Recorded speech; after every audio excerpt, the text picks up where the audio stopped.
اسی کو شراح نے تھوڑا سا اٹھایا ہے، سوال قائم کیا ہے۔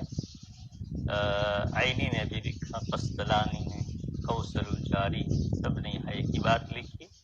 لیکن جو عینی اور قسطلانی کہتے ہیں وہ تھوڑا محل اشکال ہو سکتا ہے، آپ تھوڑا غور سے سنیے۔ وہ کیا کہہ رہے، بینما نحن نصلی،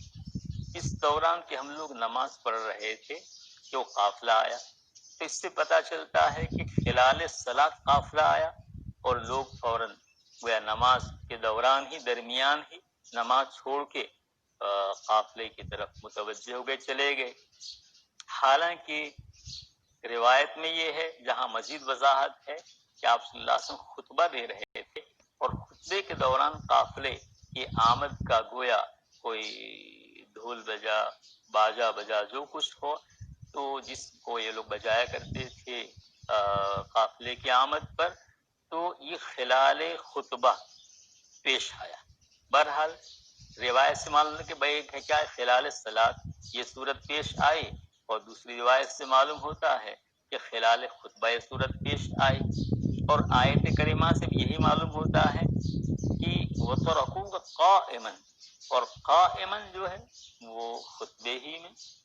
بظاہر یہی ہے کہ آپ کھڑے ہو کر خطبہ دے رہے تھے، اس دوران یہ لوگ چلے گئے، تو خلال خطبہ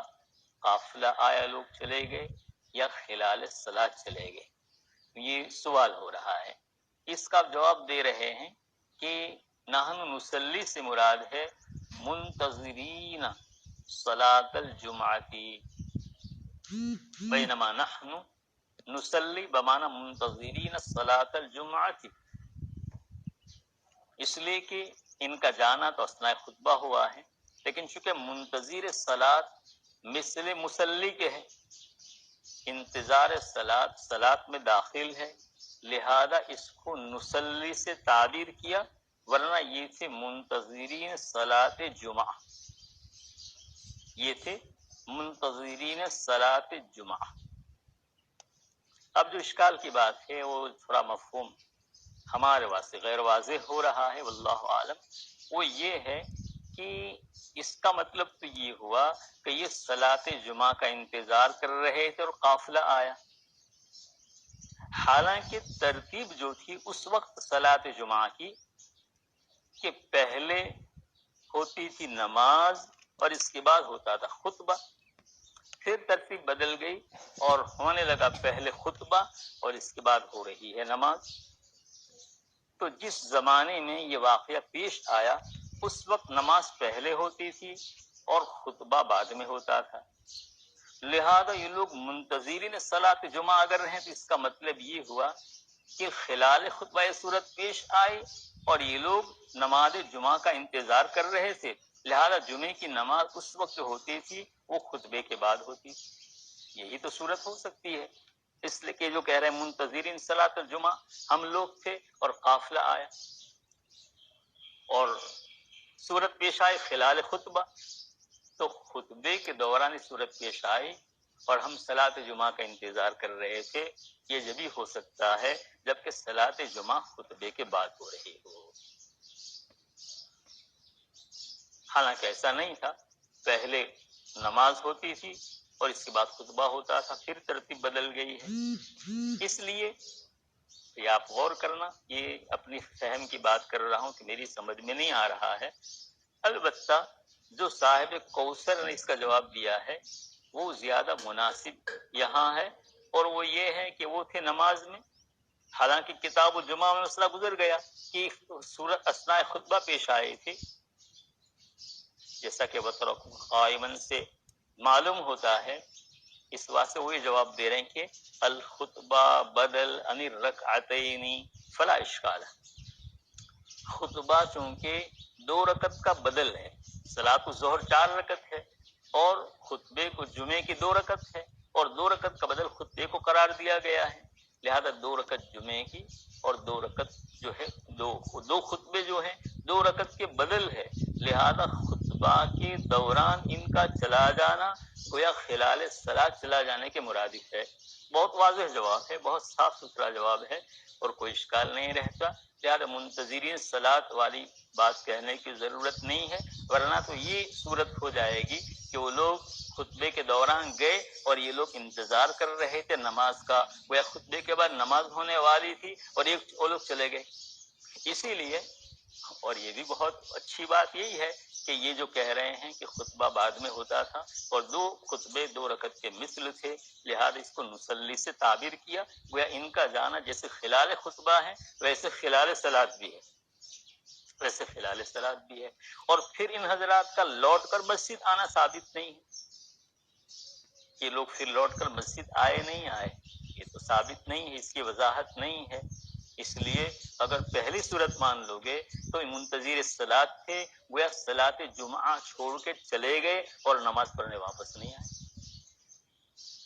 اس لیے بہتر جواب یہی ہے کہ خلال خطبہ صورت پیش آئی اور خلال خطبہ بمنزل خلال صلاۃ ہی کے ہے، اس لیے کہ 2 خطبے بعد والے وہ صلاۃ ہی کے قائم مقام ہے، یہاں سے لوگ چلے گئے تھے، واللہ تعالی اعلم بالصواب۔ بینما نحن مسلمان نبی صلی اللہ علیہ اقبلت من الشام فیر دحیہ کلبی، یا اور کوئی صحابی قافلے کو لے کر آئے تھے، تحمل طعاما فالتفت الیہ، اور مدینے میں قحط سالی تھی، اس لیے لوگوں کو یہ تھا کہ اگر ہم لوگ دیر کریں گے تو دوسرے لوگ اللہ لے کر چلے جائیں گے، ہم لوگ محروم ہو جائیں گے، اس واسطے یہ لوگ فالتفت الیہ اس کی طرح متوجہ ہو گئے، حتی ما بقی من نبی صلی اللہ علیہ وسلم الا 12 رجلا ہو گیا، فنزلت فالتفتوا الیہا اے فانفضوا تفرقوا، مراد فانصرفوا الیہا، فنزلت واذا رأوا تجارۃ لهوا انفضوا الیہا فتركوك قائما۔ اسی پر اکتفا کرتے ہیں، وقت ہو رہا ہے، وآخر دعوانا ان الحمد للہ رب العالمین، وصلی اللہ علی النبی الامی الکریم وعلی آلہ وصحبہ وبارک وسلم تسلیما۔